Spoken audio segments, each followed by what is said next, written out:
Right. No, because I feel like the guys are all filtered. That's what we felt the first time. Yeah, we had a hard time parang getting to know them, most especially the 3 first guys. Ron, anong masasabi mo doon? Yung matahimik ko eh. Ano? Feeling ng girls ang filtered daw ninyong boys. Hindi ko naman masay na parang filtered lahat yung sinasabi namin. Siguro meron lang din kaming iniisip na parang okay ba to pag sinabi namin sa inyo? I mean, nandun din yung ano namin parang may pake din kami sa pwede nyo sabihin o sa pwede nyo maramdaman. Pero it doesn't mean na hindi kami totoo, parang gano'n. Gusto mo bang i-prove na tama kayo?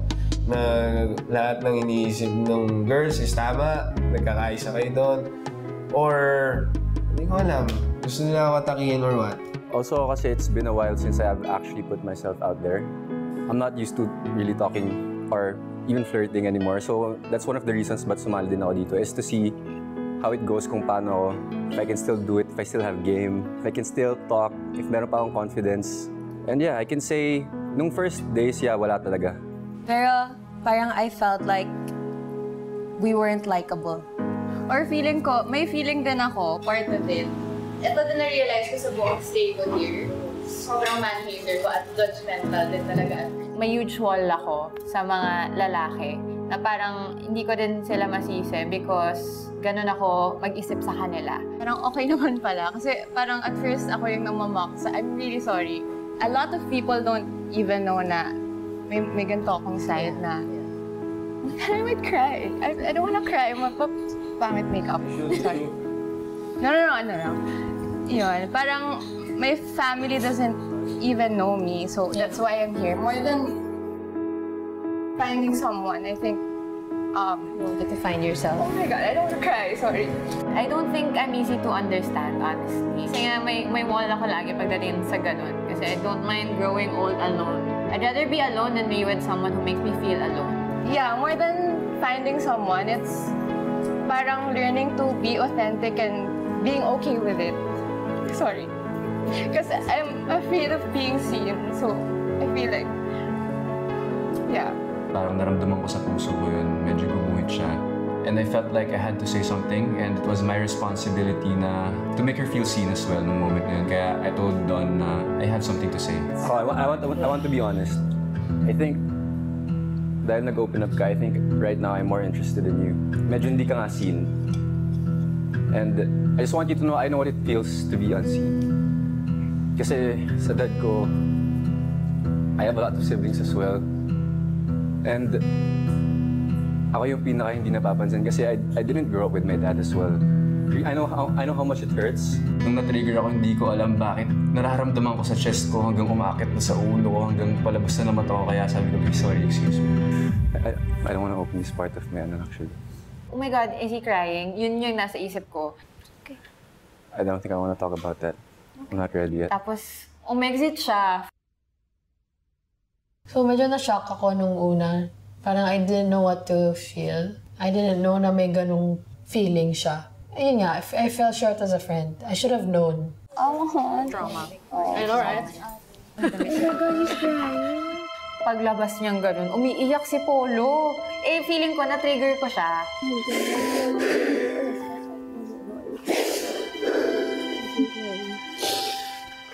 Oh my God, I'm so sorry.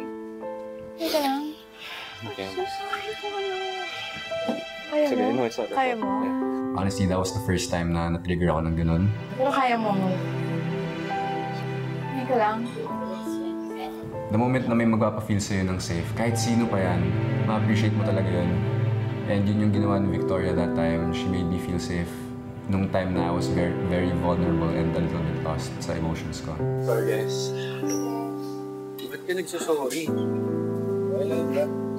Shut ka ba na? Shut ka ba? Wala. Sorry.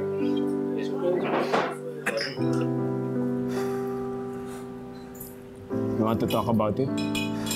Honestly, I don't. But I think I should face this. Yeah, this is my relationship with my dad. Okay naman kami, nagkikita kami. Every now and then, I hug him, say hi to him. Pero sobrang ramdam kita nung sinabi mo yung unseen. Kasi I have 6 siblings. And kahit ano gawin ko, you can't seem to see me.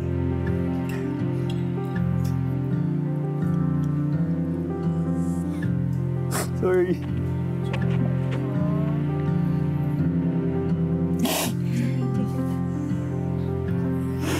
And I'm not saying my dad is a bad guy. I'm not saying he's a bad person. But sometimes I just want to be appreciated.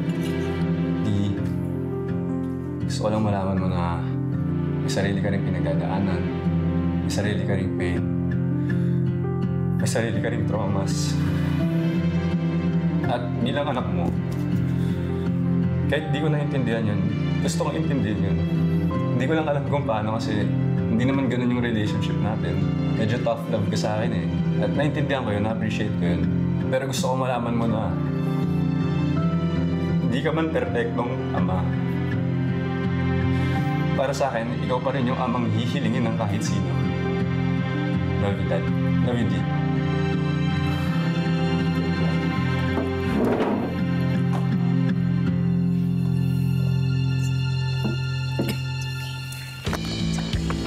Nasasaktan ako for him kasi I felt bad as a friend na hindi man lang namin nakamusta, okay ka ba sa family mo? Sobrang bilib ako kay Polo kasi kinaya niyang i-face yun, yung trauma na yun, yung struggle na yun.